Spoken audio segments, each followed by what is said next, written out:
It's Monday. A lot to unpack today. Some juicy stuff, some spicy stuff.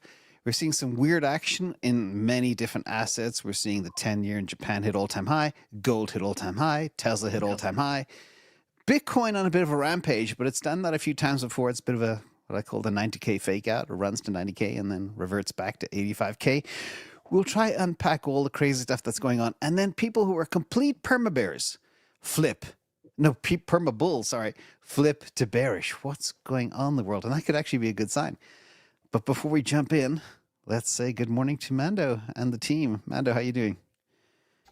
I'm doing great, man. Yeah, it's I'm on the road, so not my usual setup, but all good. Your audio is perfect. Audio's perfect. DCA with you guys for Christmas. Yeah, thank you for joining. Congrats on that championship win, bro. That's amazing. Oh yeah, I won that trading competition, which is a nice present. Very nice. CTO, all good with you? I know we're having some romance tonight with the exactly celebrating Christmas with all of you here. Yeah. So let's see if Santa will come or not. Yeah, so weird stuff happening in the markets for sure. Marty, all good with you? Is your golf shirt on? Yeah, all good. Traveling for Christmas, obviously, but doing the show. It's cold and early, but here we are. Let's do it. Yeah, I'm the only one stuck in a bunker every day of the week, every bunker season. Boy. That's where I belong. Don't let me out. So let's get into the story. And thank you all for everybody for being here, the mods in the chat, Sean DT, DK8, and everybody else. Let's talk about, add to stage. This is called the Great Flip. And the reason it's called that is for a number of reasons. There are things happening behind the scenes that we really need to dig into and find out exactly why they're happening. But let's jump into the chart first, and then we get into some wild projections, some wild pivots. We'll look at some Wyckoff from Marty and some liquidation levels and some macro views of the world. But CTO, Bitcoin, when I look at the chart, it's always the typical fake we've been through now for the last 3 or 4 weeks. We run it up to 90K and then falls back to 85K midweek and then runs back up again at the weekends. Can you shed some light on where we are, and is it going to do the same thing again this time? Yeah, I mean, it is choppy here, right? That's what we're feeling. Like you said, it runs up, it goes back, it runs down, it goes back.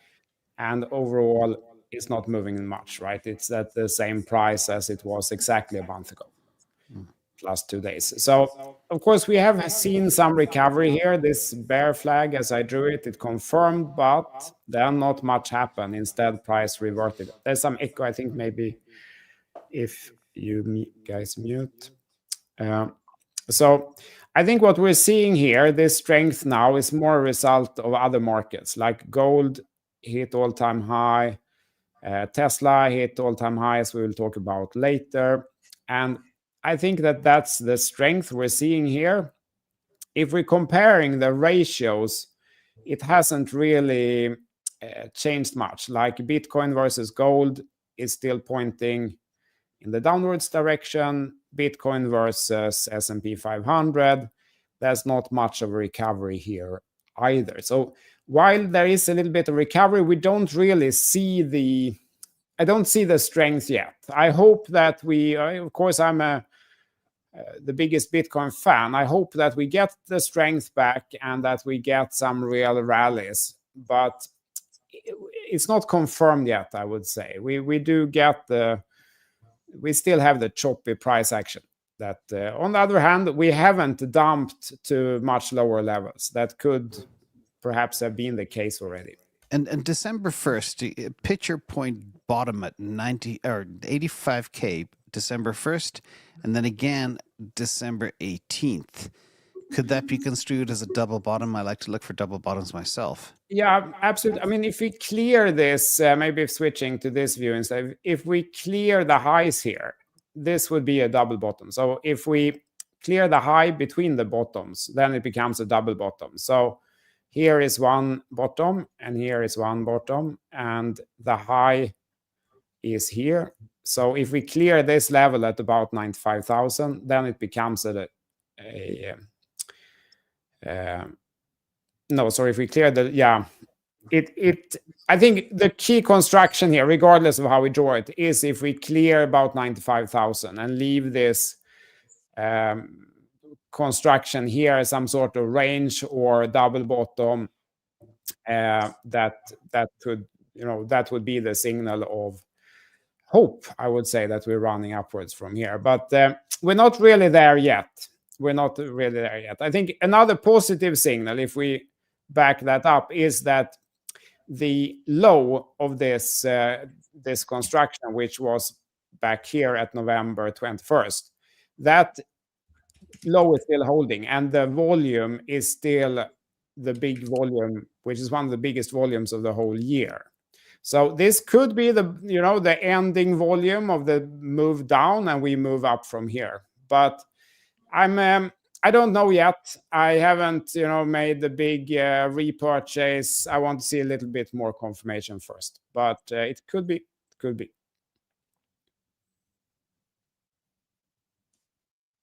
James? You're muted, James. Thank you. I hope there's no echo from my side.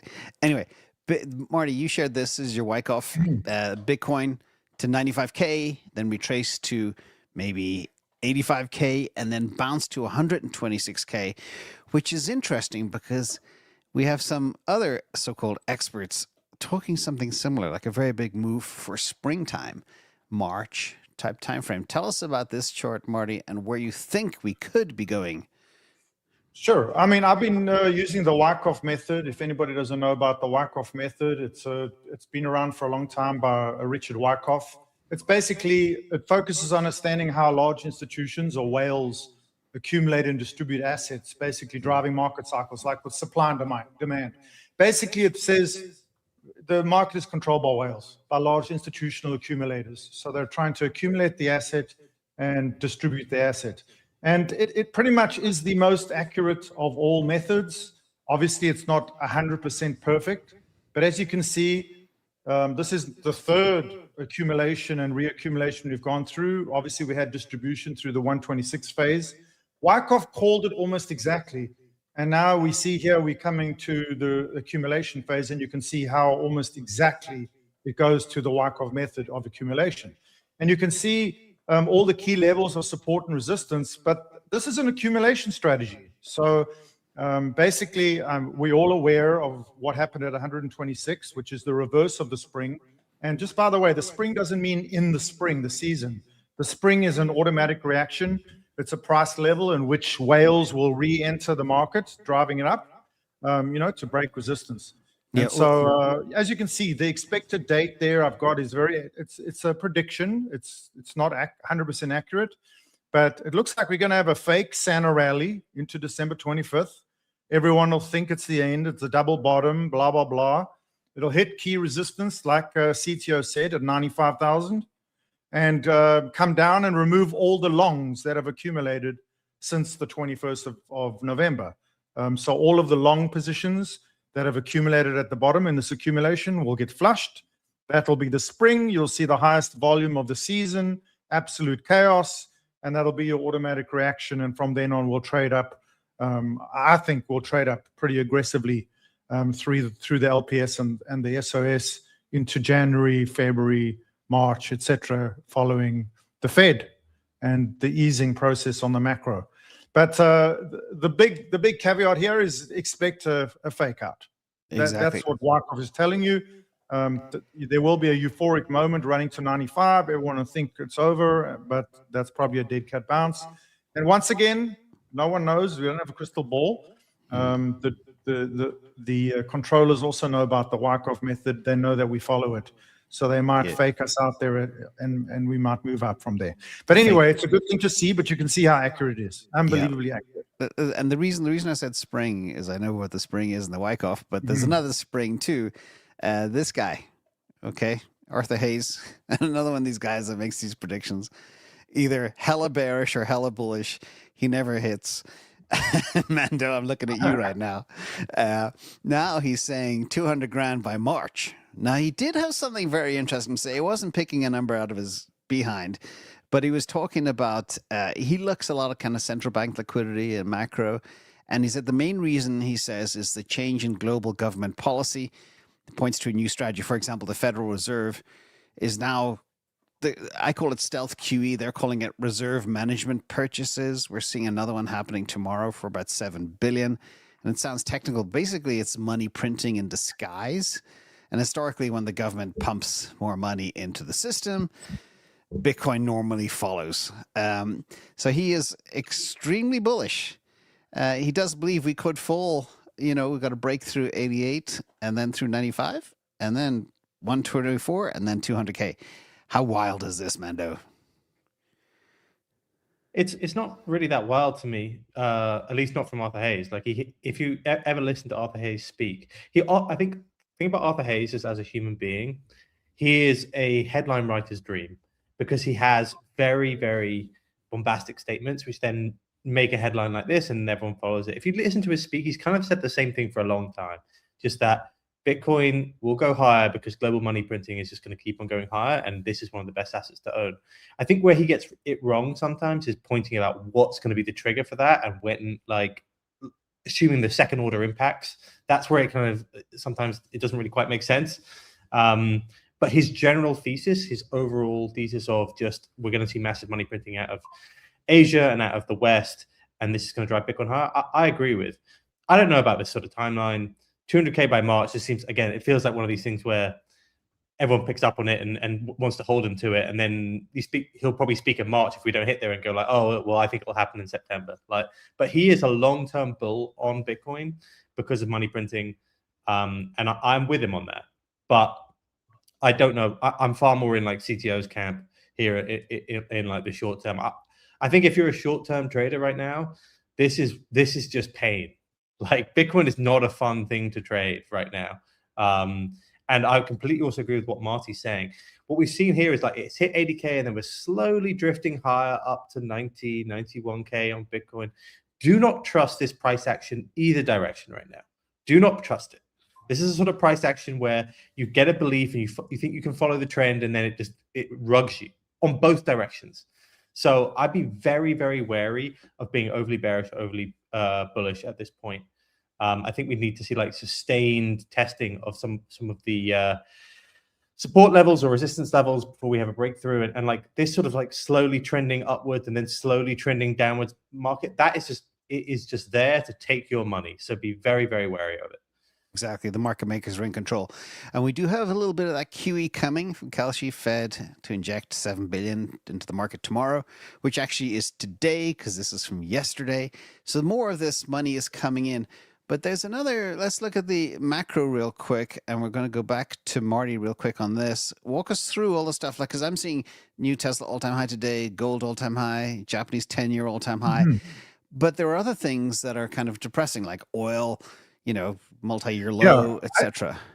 Yeah, James, I share this chart daily on my X. I mean, I think it's just a very good high-level zoom-out perspective on the macro and where we are. And the top four you can see are very clearly in upward trends. That's Bitcoin, gold, global liquidity, and the US stock market. And the bottom four were in downtrends. We can see the central bank balance sheets have reversed on the QT ending, going into quantitative easing. You can see the higher low. And we have evidence of slowly QE. You can call it whatever you want, but the creation of new liquidity.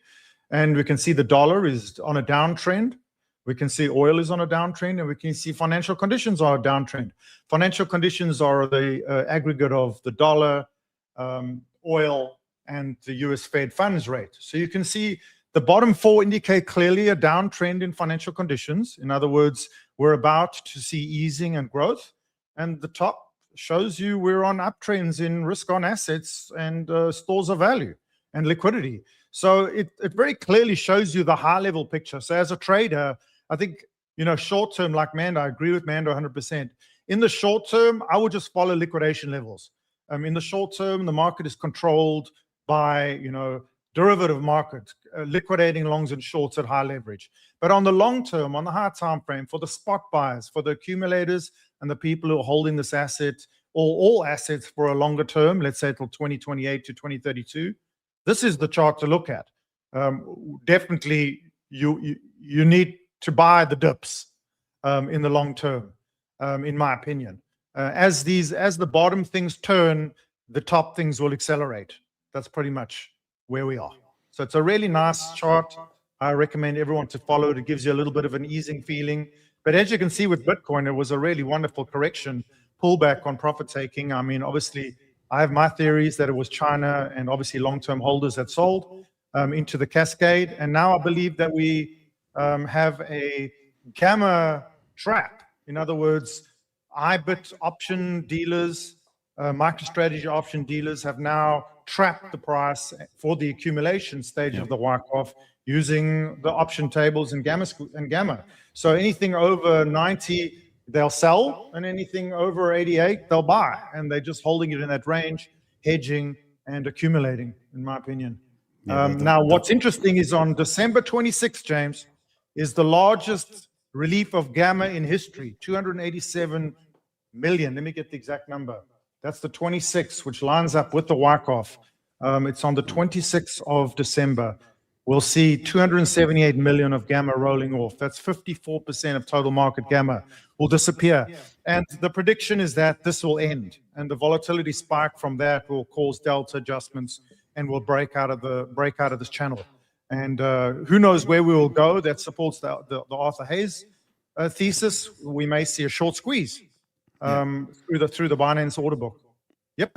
And interesting as well, Amanda, you're going to laugh at this. CTO, can you pull up a silver chart? Because we got a banana zone over the last 6 weeks with silver. So, people knew silver typically lags gold, and gold's been on a rampage. And again, the new all-time high today. But the silver action is quite incredible. For such an old asset to double in 6 weeks is unheard of. Mando, what did you think of the silver action in the banana zone? What alarm bell is that ringing for you? It's a continuation of what we've seen this year, right? So we've seen it in pretty much every precious metal has got a chart like this. So it's platinum, palladium, gold, silver. This has been the trend, and this has been what the Bitcoin chart was meant to look like.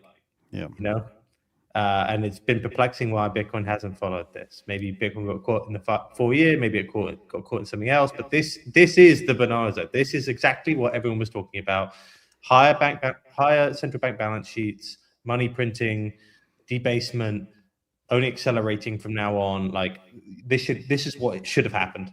And these are much more interesting charts to trade, because these look like they're breaking out to new highs. Gold hit a new all-time high today. Like maybe it will go to 5K. I think that these could continue.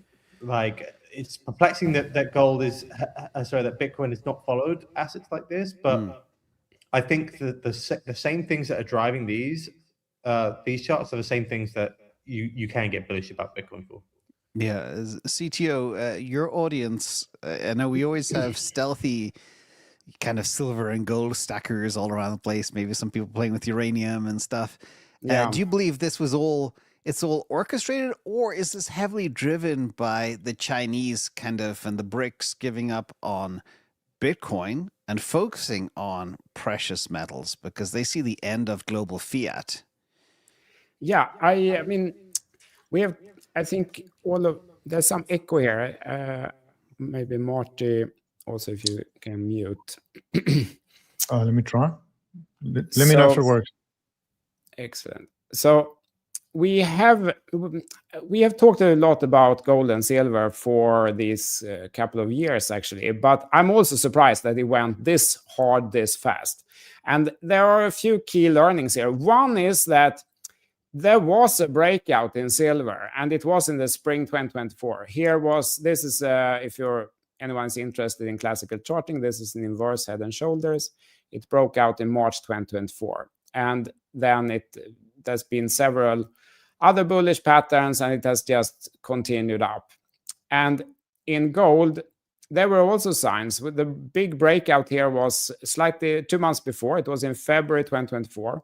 From this generational breakout of about 2000. And it really basically doubled from there, and new all-time highs again, several patterns along the way. So, I mean, there has been signs that big players were accumulating both gold and silver already almost 2 years ago.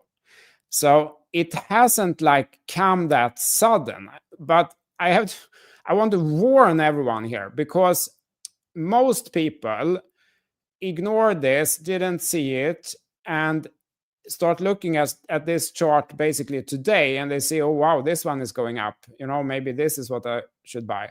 But just have to be aware, I'm not telling anyone what to do, but have to be aware that this is quite high up on a parabolic move. I have no idea how long it's going to go, but just realize that if this was an altcoin, you would be like late on the purchase. The smart money bought almost 2 years ago. So just be aware of that little bit, that at some point, perhaps there will come a correction, or there never will. Maybe fiat money has lost so much value that this is, the new price of gold and silver and stocks and real estate and everything else, potatoes and eggs. Maybe everything has rebased. But just be aware that it is kind of late. That's what I wanted to get in there. This is so interesting. Amanda, I've got one for you based on what CTO and Marty just covered. And this is a far-flung theory. And we all know gold and silver have been manipulated for decades by players like JP Morgan, etc. We also know circa 3-4 months ago, JP Morgan and others, Goldman Sachs, started talking about the debasement trade. And they were mentioning Bitcoin as part of the debasement trade for a long time. Did the big manipulators give up the ghost of keeping a lid on price for things like silver and pivot over to Bitcoin to keep a lid on that price because it's easier to control because it's a much smaller asset? And it's a very wild tinfoil hat theory, but it's been on my mind. If I was to pick the most likely, let's say, conspiracy theory of big players doing this, it would be out of China and out of Asia.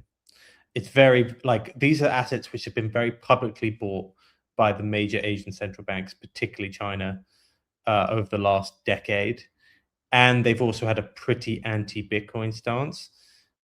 If I was trying to hurt Donald Trump, then this is the sort of thing that I might do.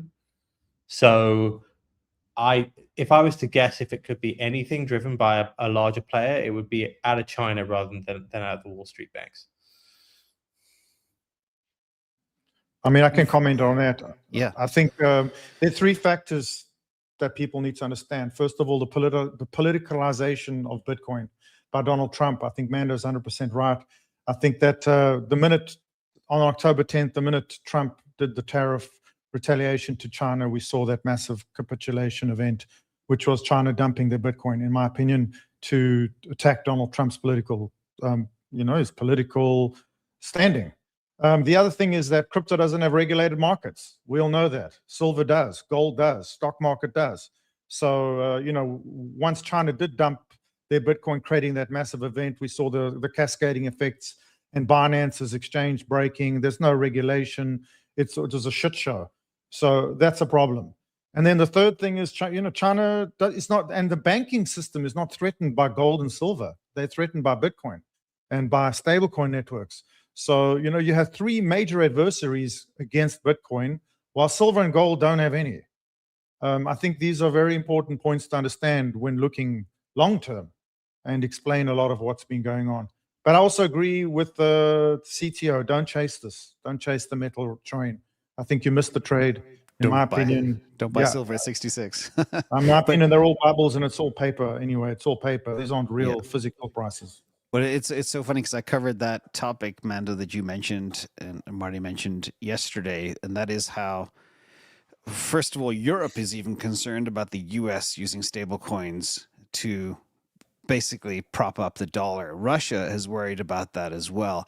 You have the BRICS nations. They hate the dollar. They're dumping the treasury. They're dumping, maybe the old miners from China from years ago dumped all their Bitcoin, Marty, as you said, because now we're seeing this bifurcation in the world. The US is doubling down on digital, which is Bitcoin. They're not chasing the gold trade, but BRICS, Russia, etc., central banks are stacking gold like mad. So now we're seeing the world split. The question is, for all of you around the table, real quick, who will win at the end of the day? Will it be the hard metals that are been around for 5,000 years that are designed for global financial fiat Armageddon, or will it be digital gold, i.e. Bitcoin? CTO, you first. Yes or no? digital gold. There you go. Marty, what do you think? Yeah, I mean, I've been a big believer in this, and Putin's advisor pretty much confirmed that my theses were somewhat accurate when he agreed almost exactly with what I've been saying. I mean, you guys must understand, and everyone out there, that the US's debt is a massive problem and is unpayable at the current valuation of the dollar, which is the reserve currency of the world since the wars. And I think that we're going through financial repression and an absolute major monetary shift, 100-year shift, to try and relieve that debt. And there are only a very few ways to do that. Really, the only way to do it is to devalue, systemic devaluation of the dollar. And they did it in 1933. Roosevelt signed that executive order devaluing the dollar with gold. Then 1971, Nixon did it again. He closed the gold window. There was like a 96% dollar devaluation.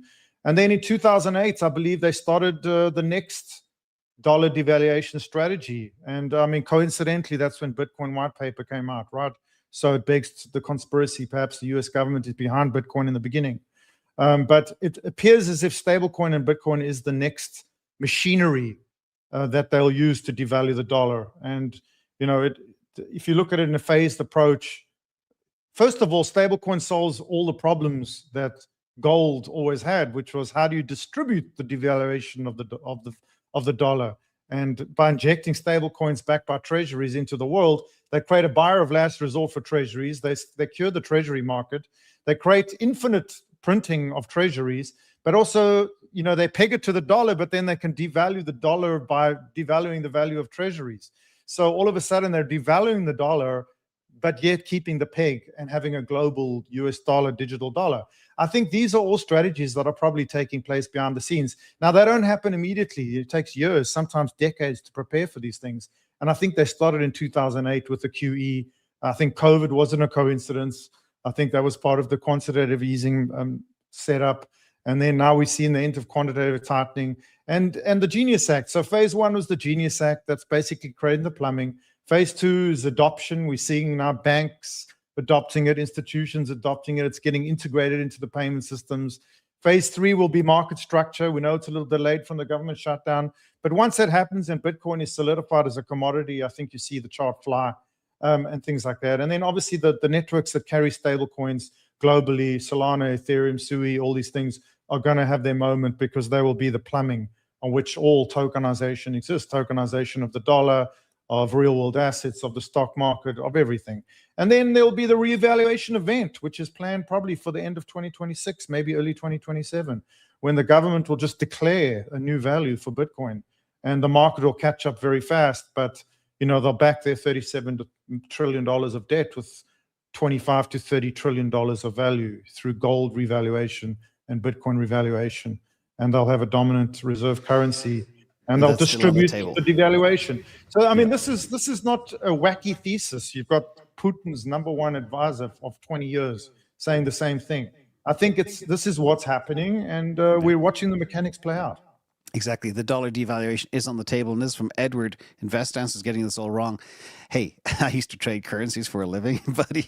I know exactly what's going on. I'm asking questions here of the panel. But the point is, the dollar has been letting itself slide. If you look at the dollar euro, as you're very familiar with, probably CTO, etc. They want a weak dollar. That's what the whole thing is. They want to run inflation hot in a stealthy way. They want a weak dollar to solve some of the deficit issues and also hurt China. Well, rolling over, James, to roll over the debt. They need a weak dollar. There we go. Exactly. So it's we're well aware of that, but yeah, it is so interesting. Let's get back to another story real quick. This is the Fundstrat Crypto Outlook, which is a paper that went out to clients. And what gets me here, much respect to Tom Lee, etc., but why is he telling the world at public conferences, matter of literally less than 2 weeks ago, that he still believed ETH would go to $12,000 by the end of January? And then his chief strategist for digital assets says ETH is going to $1,800. $1,200, $1,800 is big. They also set price targets of Bitcoin at 60 to 65K being very attractive. That's kind of just under the 70K floor we've been talking about here since the election a year ago, more than a year ago. Sol 75. The Mando, I'm going to give this to you first because you have some inside baseball and a few other items. But is it possible that these people get on CNBS and say one thing, and then they have private papers to their institutional clients and say another?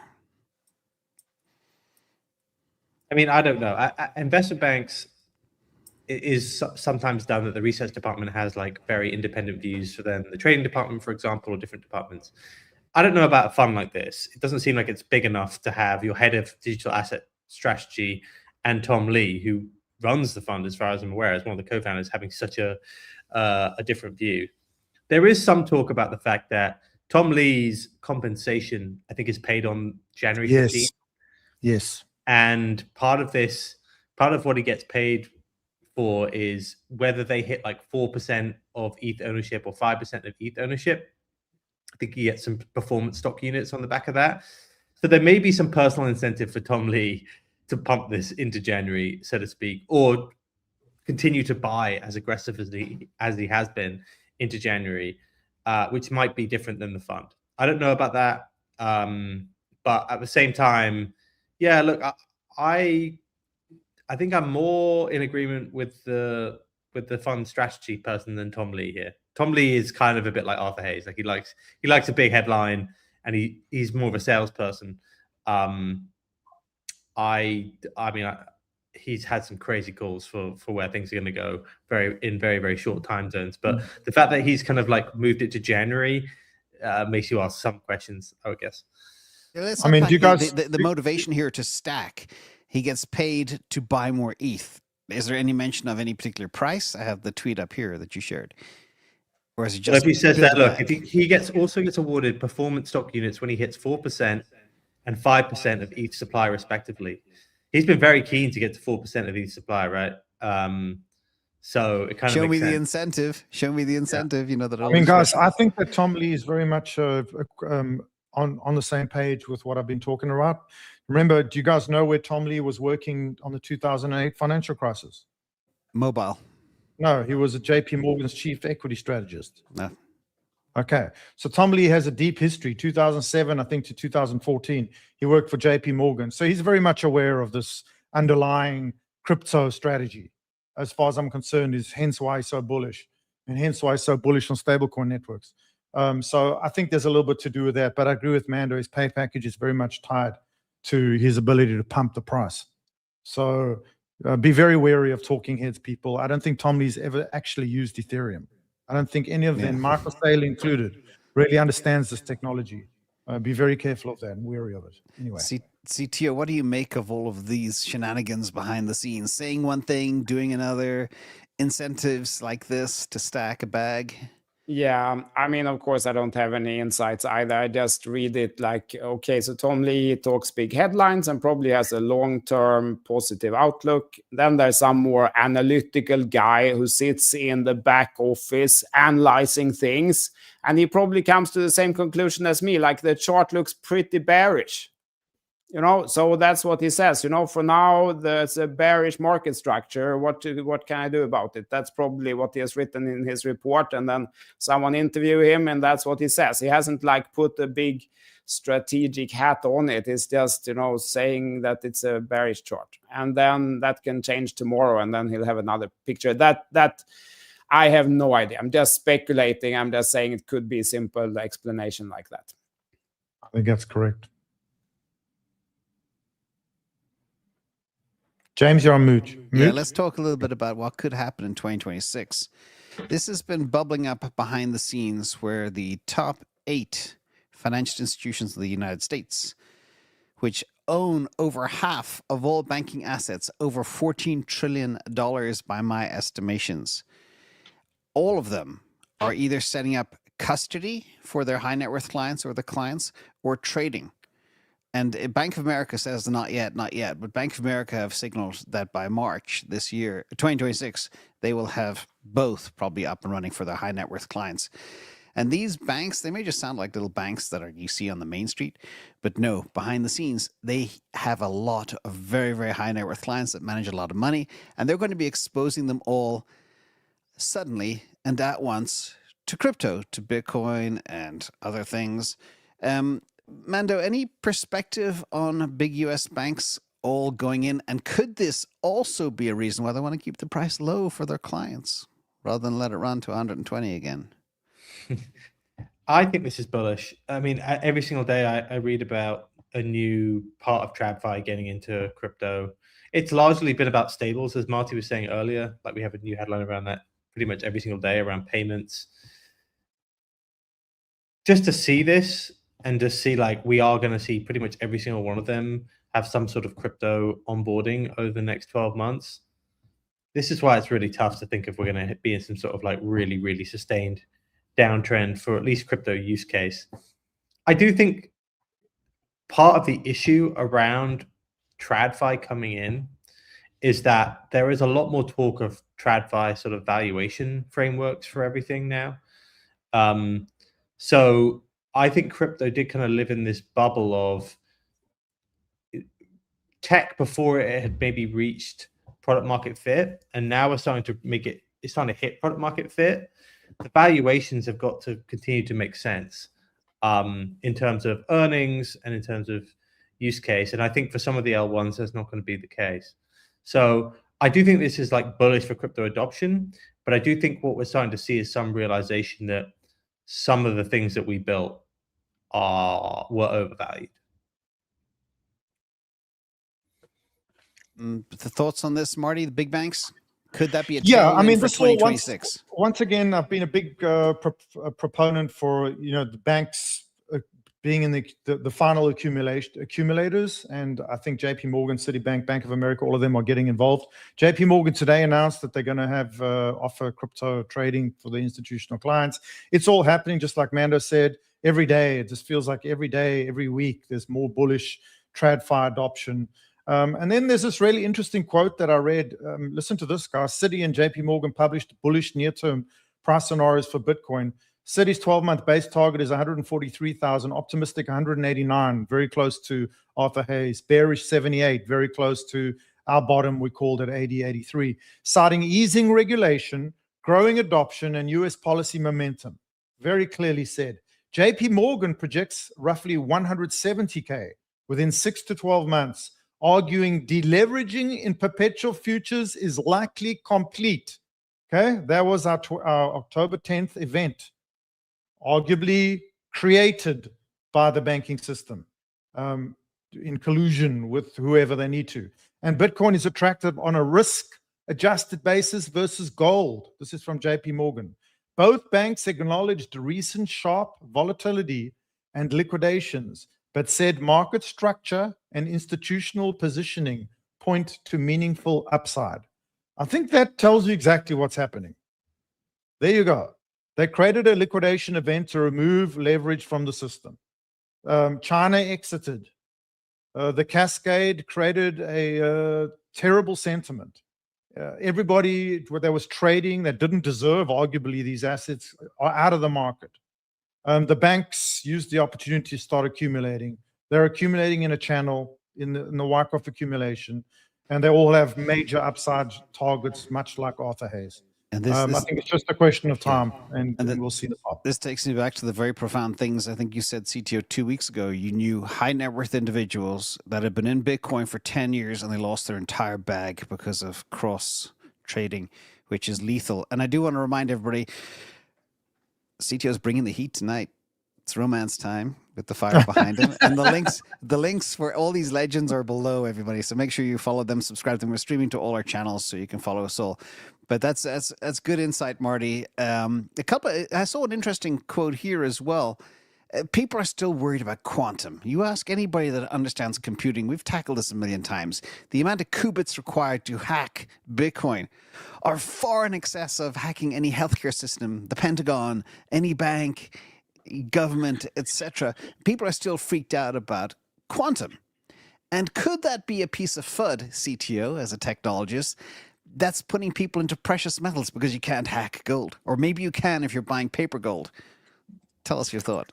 I mean, I'm not particularly worried about the quantum, but I mean, when people like Vitalik, who is one of the brightest mathematicians around, start talking about it, then yeah, it could absolutely happen. But I'm not worried. I think in that case, if it actually becomes a thing, we will just start upgrading the protocols.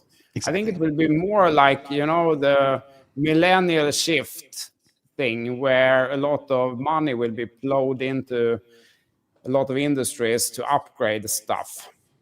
Because it's not, crypto isn't the main problem here. It will be in all kinds of hardware and software and chips and protocols everywhere. If we can't rely on the cryptography that everything is built on basically today. Yeah. So I think it was going to be fine if it becomes real. Bitcoin and all other protocols will be upgraded. Yeah. Did you guys hear about that DDoS attack, the fourth biggest attack in history, also going after Solana? Marty, did you hear Solana about and that? Sui. Yeah. Yeah, Why they did they initiated it attack? during their conference. They initiated it. Yeah. Well, why did they attack those two chains? Are they looking for a financial reward or just to take them down, or? I think it's because of imminent threat. I think once again, it's because these networks pose massive threats to several major players in not only the sovereign but in institutional world. I think, and once again, just like everything, it might have been a test. I mean, remember, these DDoS attacks only live at the RPC level. It's not on the blockchain. Basically, this is internet attacks, right? Remember, everything to get into the blockchain has to come through the internet, the public internet, through RPCs. So these DDoS attacks basically just overpower the RPC, endpoints, so that people can't run their transactions, even get near the blockchain. So it may have just been extensive testing of all the new RPC technology.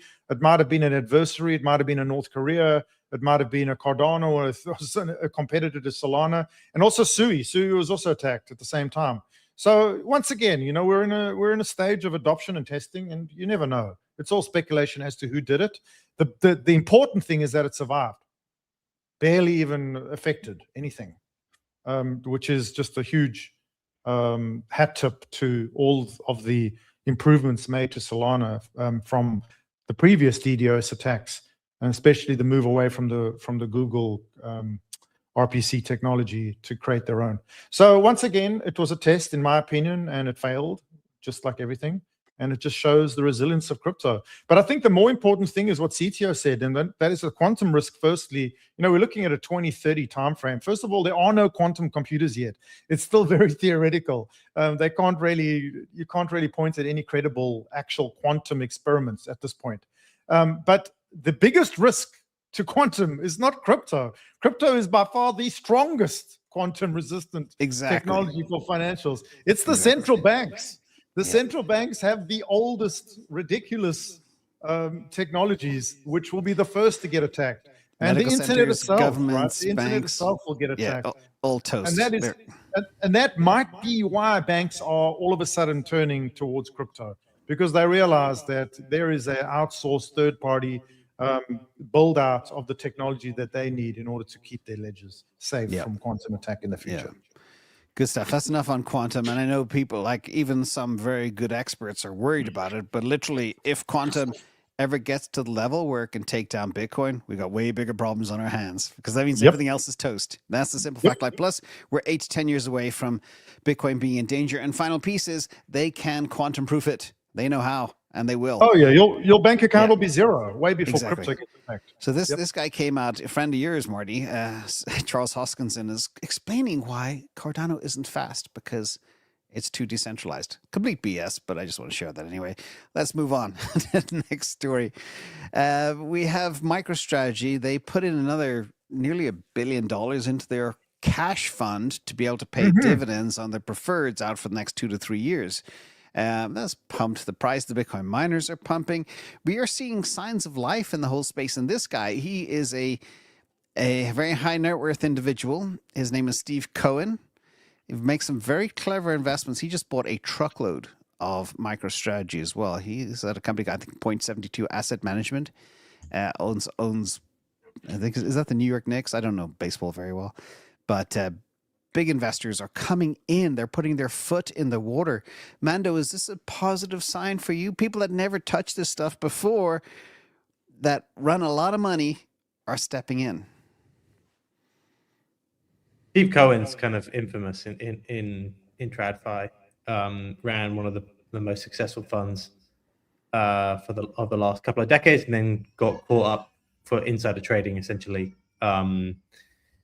he was known for like speaking to experts or getting very close to past experts at firms, and then them trading some of the stuff better than expected, let's say. But he is very sharp, and the fund 0.72 is very sharp too. So if they're taking a significant stake in MicroStrategy, I think you pay attention. I know we've got a hard stop today in about 10 minutes. This is interesting because I'm seeing a lot of this and seeing a lot of this for over the past 6 months. You have like hardcore Bitcoin maxis a year ago were pivoting to MicroStrategy. Interesting, a little late to the game. Now you have Bitcoin maxis and hardcore Bitcoiners all talking about AI. And Tesla is the name. We had an interview with Pompliano, and he was gushing all over Tesla. He said the company's going to be re-rated. It is the dominant AI company, the dominant robotics company. It's going to create a new industrial platform for AI, real-world data, integration, yada, yada, all the stuff I'm talking about for years. But he also said something very interesting. He said it's got a very loyal retail base. He called the Tesla investors, I think, rabid, like rabid dogs that they'd never, ever sell. And his point that I found most interesting for a Bitcoiner to see from the outside is all these rabid dogs are not going to sell their Tesla, but as the stock gets re-rated as not a consumer goods company that sells rubber mallets or something, but a true AI company, that's going to cause a huge stock surge. As all the TradFi money comes in to allocate to this AI play, there isn't enough stock to go around, and he believes it could go very high. Any perspective on that, CTO? You first, because I know you know Pomp as well. Yeah, I mean, huge credit to you here, James. You were talking about Tesla when the majority of people were talking about when it will go bankrupt, basically. Now it has pumped beyond anyone's wildest dreams. Same like gold, same like silver. Now, after the pump, people start talking about it because that's what people want to hear. They want to hear about the things that has already gone up.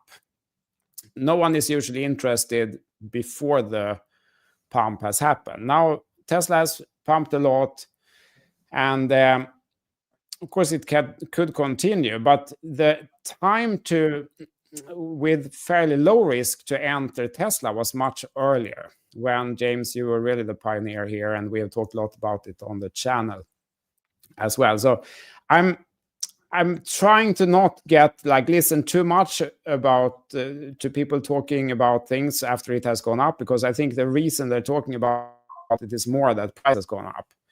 Then I'm not saying he's wrong. I mean, Pomp is a smarter guy and everything. So, of course, it could absolutely happen. But I think Tesla is a long-term perspective. All those things in Elon Musk's scorecard for his compensation, that could happen on a 10-year perspective. Absolutely. I'm not saying it's impossible. But I think Tesla is a long-term play. I would love to see them pivoting more into AI and less about building physical products, because building physical products is in competition with Chinese companies. It's a very difficult thing to do, even if you're Elon Musk. So I hope that they pivot more into the AI portion. And I don't know how they will separate XAI from Tesla. And James, I would love to hear your thoughts about that. What do you think? Do you think they will move more of those assets into Tesla? That's one of the most interesting things, is the synergy across the Musk industries is absolutely insane. Data centers and space has been the hottest topic for the last month now. Everybody's buzzing about it. Who's going to make those chips that are radiation proof, that are going to go into space? That is Tesla. They're building them right now as we speak. So it is way beyond a car company. And we have had incredibly dark days. I mean, we had a fall to 106 when he had to dump to buy Twitter, that he was forced to by a court of law, which thank God the courts forced him to do that, because that changed the world. And then we had all the FUD with the presidential election and the haters and the terrorist attacks. It's kind of crazy. But I going back to the point though, and Manda, you've seen this happen before, where all of a sudden a narrative changes and then people chase. Is this Tesla thing? Is it like silver now? Everybody's like, "Oh, look, it's silver. It's $66. Should we buy it?" I think this. I mean, we spoke, maybe touched upon it before, but there's something fundamentally shifting right now in AI, in that OpenAI, which is kind of at the center of this big AI trend, people are getting pretty worried about, and many of the companies around OpenAI, people are also getting worried about, whether it's Oracle or CoreWeave, or that's to an extent Microsoft, but OpenAI looks like it's maybe going to be outcompeted here by some of the other hyperscalers. And that's, people are getting a little bit worried about the AI trade because of that. At the same time, people are getting very bullish on people who are building their own hardware and can be seen independent of the, let's say, the NVIDIA and OpenAI wheelhouse, let's say, of which Google and Tesla are probably the two strongest players. Amazon maybe to a certain extent too. So these hyperscalers plus Tesla seem to be the ones that people are getting the most bullish about, even as OpenAI looks like it might sour. And if you look into the OpenAI story, I actually think that one isn't that pretty here. It kind of reminds me a little bit of WeWork, as they're trying to get to an IPO, and SoftBank's at the wheel trying to get to a higher valuation, and they're burning insane amounts of cash, and suddenly the product doesn't look so good versus the competitors. I think it's not in a great scenario here, which could, sour certain bits of the AI trade. But I do think Tesla and I think Google look incredibly strong. Yeah, and by the way, there's also something that happened. Elon waited and he was forced to get into the LLM AI business. CTO, back to your question. You can now literally control your car with Grok. You can talk to 1,000 PhDs as you drive along and ask the deepest questions on the planet, and you'll get a truthful answer, by the way, unlike other LLMs. You can ask Gemini something that's political. It'll lie to you or tell you it can't answer you.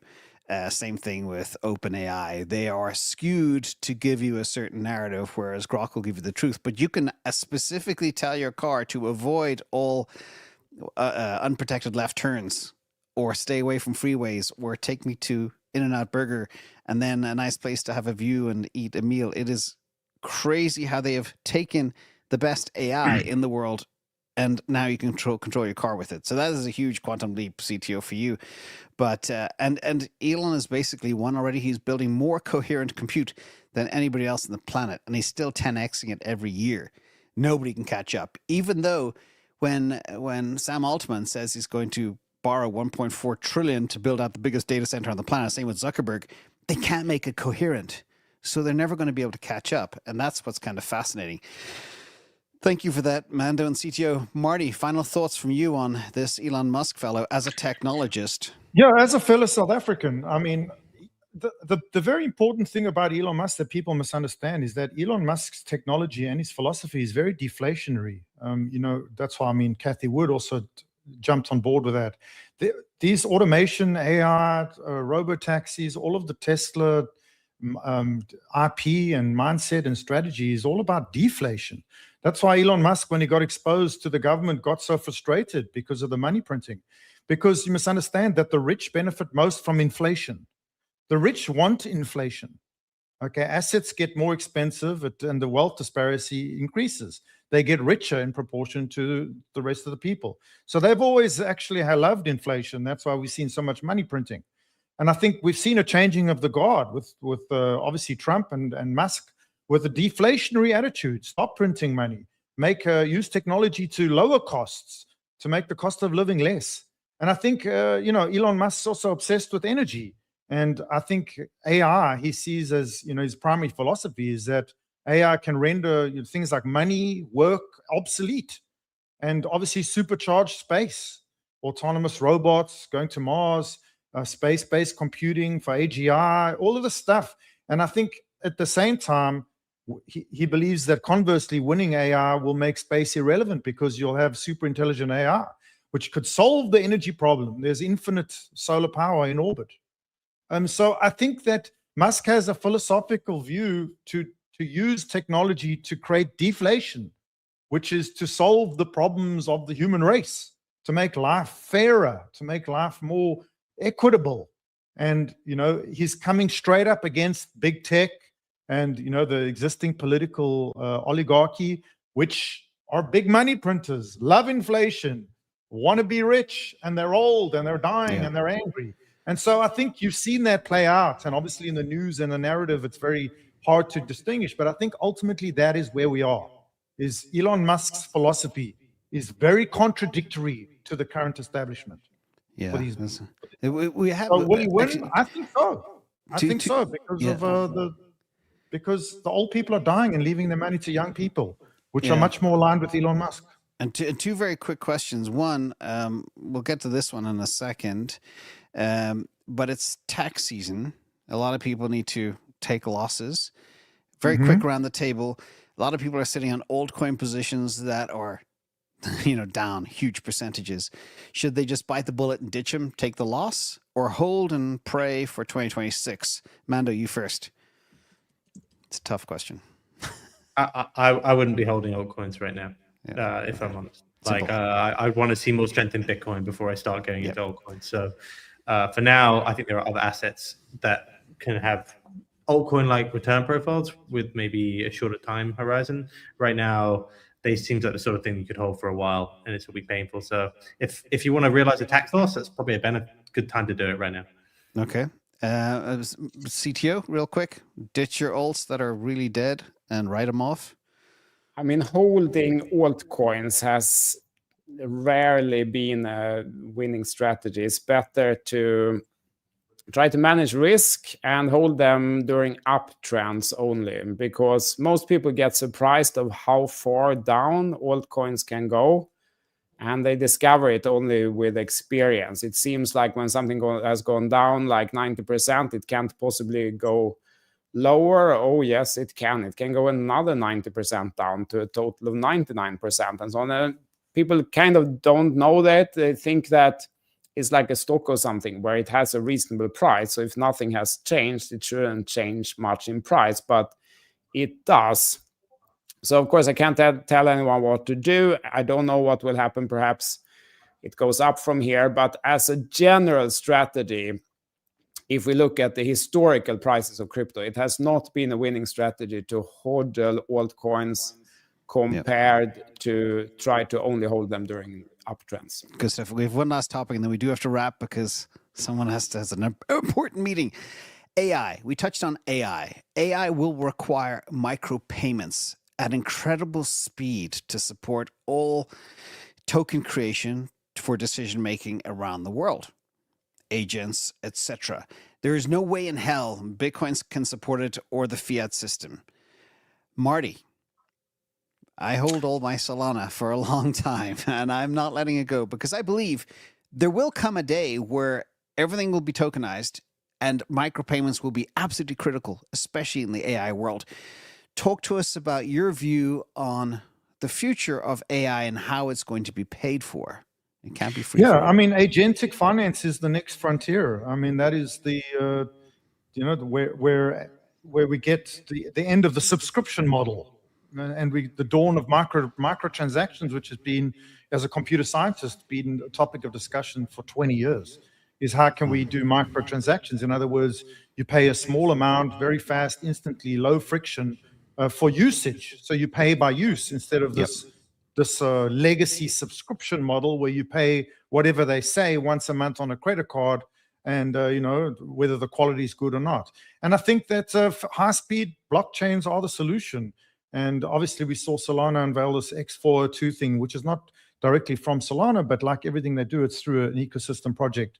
And if you remember, this comes from HTTP 402, which is in the original hypertext transfer protocol dialect, which was a payment required status code, which has been there since the beginning. When we were building the internet, we made this payment required, but we could never actually implement it because of regulatory constraints around credit cards and KYC. And this seems to be the re-emergence of it. And fast blockchains Solana, Sui, etc., can absolutely make this possible. You just have to keep a small amount of assets in your wallet, and behind the scenes, these micropayments will take place. And now that's important for humans, but it's much more important for AI, which do machine-to-machine transactions. We had B2C, B2B, C2B, C2C. Now we have M2M. AI is machine to machine. And so I think these are all technologies that will enable that and take advantage of the sub-second finality and ultra-low fees. And I think, and you can't do this with L2s. You can't do it with Bitcoin. No, you can't do it with Lightning. L1. Exactly. Just some number. There are trillions of tokens being pulled every single day, and there's 1 billion users of AI. You need something extremely fast. Amanda, final thoughts from you? AI, crypto, convergence again, but from a payments perspective, possible or a dream? No, it's 100% happening. I'll just come back to that original thing that I said earlier. The only issue right now, I feel, with L1s is that they are starting to run into TradFi valuations around this sort of stuff. If we're going to start putting all of TradFi through them, people are going to value them versus like Visa or MasterCard, all this sort of stuff. And that is a two-edged sword. We have a lot of block space here, and not a lot of it's being used. Only a couple of the blockchains are really being used. So I also think it could be a big value erosion for certain bits of crypto. Super answer. CTO, final thoughts from you, and then we wrap, my friends. And happy holidays to everybody out there. Mm-hmm. Yeah, I mean, payments is a huge use case, no doubt. In what form, we'll have to see. I mean, the direct payment protocol didn't really take off in HTTP. Instead, you end up buying credits or subscriptions. But that's partly because it's humans in the other end. Now with machines, maybe they can manage the complexity. They don't need to buy a subscription. They just need to pay exactly for what they need. So I think it's very exciting. I'm a huge believer in the payment use case. It's a huge business, and that TradFi is charging an arm and a leg for it, which we will disrupt for sure with this industry. And Merry Christmas, Happy New Year, Happy Holidays, everyone, wherever you are, whatever you celebrate. Exactly. Thank you, all my friends. Mando, CTO, Marty, links below for these legends. Happy holidays. See you after the Christmas holiday. Take care, guys. Happy Christmas, guys. It was a wonderful year. Remember, we came from 16, I wouldn't say a wonderful year, Marty. We went from 16,000 to 126. Just keep some perspective. Well, 2025 was a lost year. By the way, actually, interesting note on that. We had the first red candle in the 4-year cycle ever. That's weird. So we had a very green candle in the first year after the bear market, green candle second year, third year red. That's historic, which could bode well for a green candle in 2026. We shall see. This is the annual candle, by the way. In case anybody's fact checking at home. Take care, all. Have a great holiday. See you later. Happy Christmas. Bye, guys. Thanks.